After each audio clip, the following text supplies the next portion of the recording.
Վերջին ամսում մոտ 3 միլիարդ 933 միլիոն դրամի գույք է վերադարձվել պետությանը։ Դատախազության պետական շահերի պաշտպանության վարչության ամփոփ տվյալներն են։ Միաժամանակ վերականգնվել են շուրջ 238 միլիոն դրամ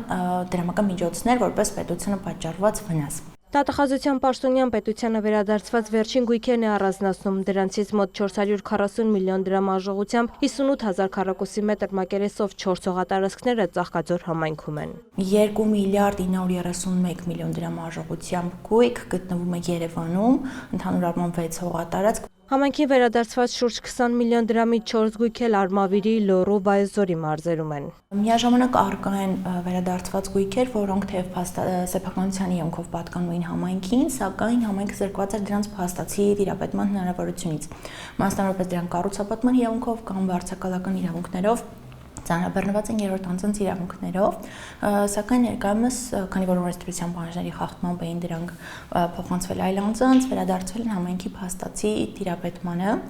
եւ այս գույքերի հանրագումարը կազմում է 280 միլիոն դրամ։ Որպես պատճառված վնաս պետությանը վերադարձված 238 միլիոն դրամից 110 միլիոնը փոխանցվել է աշտության համաձայնությունների շրջանակում, իսկ մնացած 138 միլիոնը օրինական ուժի մեջ մտած դատական ակտերի արդյունքում։ Դատախազական ներգործության միջոցների կիրառման արդյունքում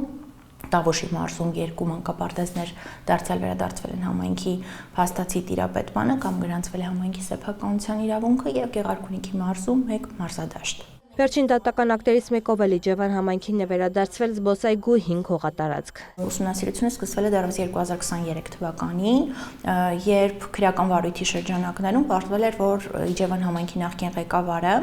մրցույթի արդյունքում կառուցապատման իրավունքով հողամաս էր հատկացրել որդուն, այսինքն պայմանագիր էր կնքել որդու հետ տարեկան 45,000 դրամ վարձավճարով, այնուհետև որդին նշված հողատարածքը կառուցապատման իրավունքը 19 միլիոն դրամով օտարել էր այլ անձանց։ Դատախազության պաշտոնյայի խոսքով, քանի որ հողատարածքը 3 տարուց ավելի չէր օգտագործվել ըստ նպատակային նշանակության, ուստի դատախազությունը հայց էր ներկայացրել դատարան նշված հողամասի նկատմամբ անձի կառուցապատման իրավունքի դադարեցման պահանջով, որը բավարարվել է։ Պարզվեց, որ այնտեղ եւս 16 անձանց կառուցապատման իրավունք է գրանցված, այսինքն 16 առանձին գույքային միավորներ ամբողջ զբոսայգու տարածքում կառուցապատման իրավունքով տրամադրված են անձանց, սակայն դարձյալ օրենսդրությամբ կանխորոշված ժամկետներում դրանք չեն օգտագործվում։ Եվ հետեւաբար դատախազության կողմից 16 հայցեր ներկայացվեցին դատարան։ 16 հայցերից 8-ը բավարարվել է, որից 4-ը մտել է օրինական ուժի մեջ, 8-ի մասով քննությունը դեռ շարունակվում է։ Ընդհանուր առմամբ դատախազության պետական շահերի պաշտպանության վարչությունը վերջին 8 ամսում գույքերի վերադարձման պահանջով 183 հայց է ներկայացրել դատարան։